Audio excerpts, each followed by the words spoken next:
بسم اللہ الرحمن الرحیم۔ دوستو، آج ہم عید الاضحیٰ یعنی بقرعید کی نماز پڑھنے کا طریقہ سیکھیں گے۔ دوستو، کچھ لوگ جب عید یا بقرعید کی نماز پڑھتے ہیں تو نیت باندھنے کے بعد ادھر ادھر یا سامنے دیکھ کر اپنی نمازوں کو پورا کرتے ہیں۔ دوستو، یہ اس لیے ہوتا ہے کہ یہ نماز سال میں صرف 2 مرتبہ پڑھی جاتی ہے، اس لیے اس نماز کا ذہن سے نکل جانا کوئی شرم کی بات نہیں ہے۔ ہاں، شرم کی بات یہ ہے کہ ہمارے پاس وقت ہو، اس کے باوجود ہم نماز کا طریقہ نہ سیکھیں، یہ شرم کی بات ہے۔ تو دوستو، آج ہم بقرعید کی نماز کا طریقہ سیکھیں گے۔ سب سے پہلے بات ہم کرتے ہیں نیت کے اوپر۔ تو دوستو، یہ بات سمجھیں کہ نیت دل کے ارادے کا نام ہے۔ زبان سے نیت کے الفاظ کہنا ضروری نہیں ہے اور ثابت بھی نہیں ہے، تو دل کے اندر نیت کر لینا ہی کافی ہے۔ دل کے اندر ارادہ کرنا یہی نیت ہے۔ تو دوستو، امام نیت یہ کرے دل کے اندر کہ میں عید کی نماز پڑھا رہا ہوں، اور مقتدی یہ نیت کرے کہ میں عید کی نماز پڑھ رہا ہوں۔ اور اگر کوئی گھر سے آیا اور اس نے نیت بھی نہیں کری، ایسے ہی اس نے نماز پڑھ لی، تو دوستو اس کا گھر سے آنا اور نماز پڑھنا یہی نیت ہو جائے گا، کوئی دقت نہیں ہے، اس کی نماز بالکل صحیح ہو جائے گی۔ اور دوستو، یہ بات سمجھیں کہ اس نماز میں نہ اذان ہے نہ اقامت یعنی تکبیر بھی پڑھی نہیں جاتی۔ تو اللہ اکبر کہہ کر امام اور مقتدی اللہ اکبر کہہ کر ہاتھ باندھ لیں گے۔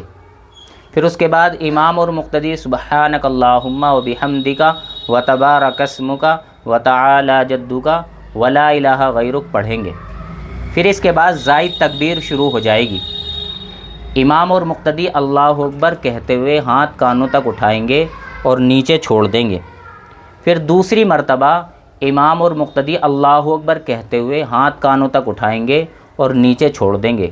پھر تیسری مرتبہ امام اور مقتدی اللہ اکبر کہتے ہوئے ہاتھ کانوں تک اٹھا کر پھر نیت باندھ لیں گے، یعنی تیسری تکبیر میں ہاتھ باندھ لیے جائیں گے۔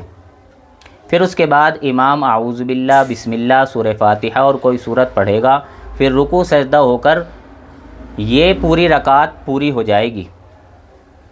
پھر اس کے بعد امام کھڑا ہوگا، پھر بسم اللہ سورہ فاتحہ، پھر اس کے بعد ایک سورت پڑھے گا، پھر اس کے بعد اب زائد تکبیر شروع ہو جائے گی۔ پھر امام اللہ اکبر کہتے ہوئے امام اور مقتدی اللہ اکبر کہتے ہوئے ہاتھ کانوں تک اٹھائیں گے اور نیچے چھوڑ دیں گے۔ پھر دوسری مرتبہ امام اور مقتدی اللہ اکبر کہتے ہوئے ہاتھ کانوں تک اٹھائیں گے اور نیچے چھوڑ دیں گے۔ پھر تیسری مرتبہ امام اور مقتدی اللہ اکبر کہتے ہوئے ہاتھ کانوں تک اٹھائیں گے، پھر نیچے چھوڑ دیں گے۔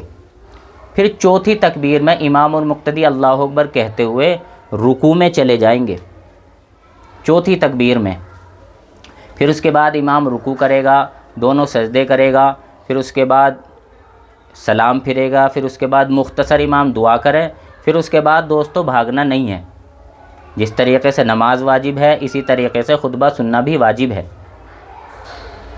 تو خطبہ بھی اس کے بعد سنیں۔ پھر خطبہ سننے کے بعد ہم آہستہ سے مسجد سے یا عیدگاہ سے نکلیں۔ یہ نماز کا طریقہ ہے۔ اللہ تعالیٰ صحیح سمجھ کی توفیق نصیب فرمائے۔ وآخر دعوانا الحمد للہ رب العالمین۔